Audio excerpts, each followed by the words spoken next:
జై శ్రీరామ్.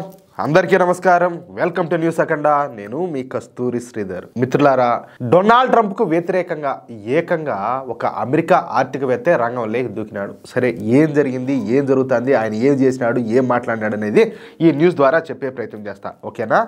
ఇక న్యూస్ విషయానికి వస్తే, ప్రస్తుతం అమెరికాకు మన భారత్కు మధ్యన వాణిజ్య యుద్ధం జరుగుతున్న సంగతి మీకు అందరికీ తెలిసిందే. ఈ అమెరికా అధ్యక్షుడు డొనాల్డ్ ట్రంప్ రెండవసారి అమెరికా అధ్యక్షుడైన తర్వాత అతనికి పూర్తిగా మైండ్ ఎత్తి దుబ్బిపోయినట్టున్నది. అసలు ఆయన ఏం చేస్తున్నాడో ఆయనకే అర్థం కావడంలే. కోవిడ్ తర్వాత అప్పుడప్పుడే ప్రపంచం మొత్తం కూడా బయటపడుతున్న రోజుల్లో ఈ ఉక్రెయిన్కు రష్యాకు మధ్యన యుద్ధం అయితే మొదలైపోయింది. ఆ తర్వాత ఇజ్రాయెల్ హమాస్ యుద్ధం మొదలైంది. ఆ తర్వాత మళ్ళీ ఇజ్రాయెల్కు ఇరాన్కు మధ్యన యుద్ధం మొదలైంది. దీంతో ఇప్పటికే ప్రపంచ దేశాల ఆర్థిక వ్యవస్థలన్నీ కూడా అతలాకుతలం అవుతున్నాయి. సరిగ్గా ఇదే సమయంలో ఈ మెంటలోడు అమెరికా అధ్యక్షుడిగా పదవినైతే చేపట్టాడు. యుద్ధాలను ఆపుతానని చెప్పి ప్రమాణం చేసి అధికారంలోకి వచ్చినటువంటి డొనాల్డ్ ట్రంప్ ఏ ఒక్క యుద్ధాన్ని ఆపలేకపోయినాడు. బిడ్డలకు మాత్రం కొడతాడే, అది చేసింది నేనే, ఇది చేసింది నేనే అని చెప్పేసి కేఏ పాల్మార్ మాట్లాడతాడు. అర్థమవుతుందా? పైగా ప్రపంచ దేశాల మీద ఈ పన్నులన్నీ కూడా విధించి ప్రపంచం మొత్తాన్ని కూడా అయోమయాన్ని గురి చేశాడు. ఈ అమెరికా పన్నుల దెబ్బకు ప్రపంచ దేశాల ఆర్థిక వ్యవస్థలో మళ్ళీ కుదేలైపోతున్నాయి. ప్రపంచ దేశాలే కాకుండా చివరికి అమెరికా ఆర్థిక వ్యవస్థ కూడా చిన్నాభిన్నం అవుతుంది. సరిగ్గా ఈ సమయంలోనే మన భారతదేశం పైన ఈ డొనాల్డ్ ట్రంప్ ఒకసారి 20% పన్నులను, మరోసారి ఇంకొక 20% పన్నులను విధించాడు. అంటే మొత్తం కలిపి 50% అన్నమాట. భారత రష్యా దగ్గర నుంచి ఈ ముడిచోను కొనుగోలు చేస్తానన్న సాకుతో భారత మీద ఏకంగా 50% పన్నులు విధించాడు. కానీ నిజానికి ఆపరేషన్ సింధూర్ను నిలిపేసిన క్రెడిట్ తనకి ఇవ్వలేదనే డొనాల్డ్ ట్రంప్ భారత్ మీద కోపంగా ఉన్నాడన్నది బహిరంగ రహస్యమే. ఈ పన్నుల మూలంగా భారత్కు పెద్దగా నష్టం ఉండదు అన్న విషయాన్ని ఈ డొనాల్డ్ ట్రంప్ పాపం మర్చిపోయినట్టున్నాడు. ఈ పన్నుల మూలంగా అమెరికా ప్రజలే అత్యధికంగా పన్నులు అయితే కట్టాల్సి వస్తుంది. దీంతో ఈ అమెరికా ప్రజల్లో ఇప్పుడిప్పుడే ఈ డొనాల్డ్ ట్రంప్ మీద వ్యతిరేకత అయితే వ్యక్తం అవుతుంది. ఇంత చెత్త అమెరికా అధ్యక్షుడిని ఎప్పుడు కూడా చూడలేదని చెప్పి అమెరికా ప్రజలంతా కూడా భావిస్తున్నారు.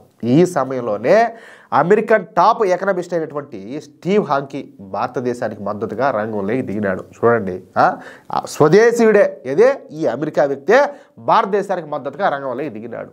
ఈయన అమెరికాలోని జాన్స్ హాప్కిన్స్ యూనివర్సిటీ ప్రొఫెసర్ అన్నమాట.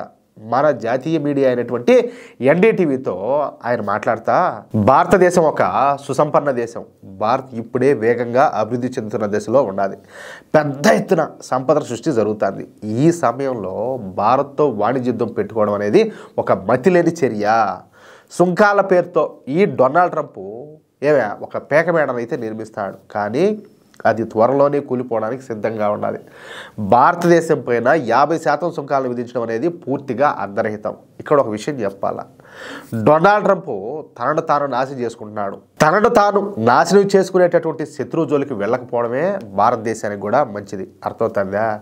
ఇప్పుడు డొనాల్డ్ ట్రంప్ కూడా భారత్తో వాణిజ్య యుద్ధం చేస్తా తనను తాను నాశనం చేసుకుంటాడు.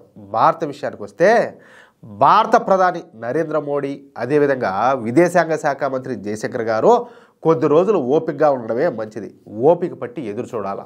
ఎందుకంటే ట్రంప్ పేకమేడ త్వరలోనే కూలిపోతుంది. అమెరికన్ల ఖర్చులు పెరిగితే ద్రవ్యలోటు అనేది ఏర్పడుతుంది. అదే జరిగితే అమెరికా ఆర్థిక వ్యవస్థ చిన్నాభిన్నం అయిపోతుంది. ఈ డొనాల్డ్ ట్రంప్ విధించినటువంటి ఈ పన్నుల విధానాలు చాలా చెత్తగా ఉన్నాయి. ఏ మామూలుగా కాదు, చెత్తగా. దీని వలన అమెరికా ఆర్థిక వ్యవస్థకే నష్టం తప్ప భారత్కి ఏమీ కూడా కాదు, వచ్చిన ఇబ్బంది ఏమీ లే. ఈ పన్నుల మూలంగా ఎక్కువ నష్టపోయేది అమెరికన్లే. ఆ విషయం ఈ డొనాల్డ్ ట్రంప్ తెలుసుకునేటప్పటికీ ఈ డొనాల్డ్ ట్రంప్ అమెరికా అధ్యక్ష పదవులు అయితే ఉండడు.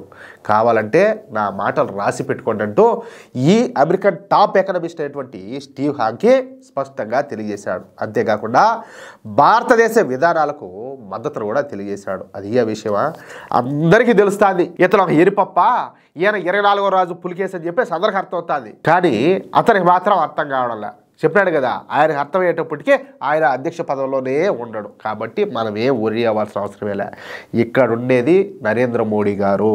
ఆయన ప్రధానిగా ఉన్నంత వరకు మన దేశానికి వచ్చిన నష్టం ఏమీ కూడా లేదు. మనం సంతోషంగా ఏంలా ఎటువంటి చీకు చింత లేకుండా ఉండొచ్చు. అది మన పనులు మనం చేసుకుంటా. అర్థమైందా మిత్రులారా? ఈ న్యూస్ కనుక మీకు నచ్చినట్లయితే ఖచ్చితంగా ఈ న్యూస్ నలుగురికి షేర్ చేయండి. అదేవిధంగా ప్రతి ఒక్కరు కూడా ఈ వీడియోకు సంబంధించి మీ యొక్క అమూల్యమైనటువంటి అభిప్రాయాలను కామెంట్ రూపంలో తెలియజేయండి. ఇంకో విషయం ఏంటంటే, ఇంతవరకు మీరు కనుక మన ఛానల్లో సబ్స్క్రైబ్ చేసుకున్నట్లయితే ప్రతి ఒక్కరు కూడా మన ఛానల్లో సబ్స్క్రైబ్ చేసుకోండి, సపోర్ట్ చేయండి ప్లీజ్. జై శ్రీరామ్, జై హింద్.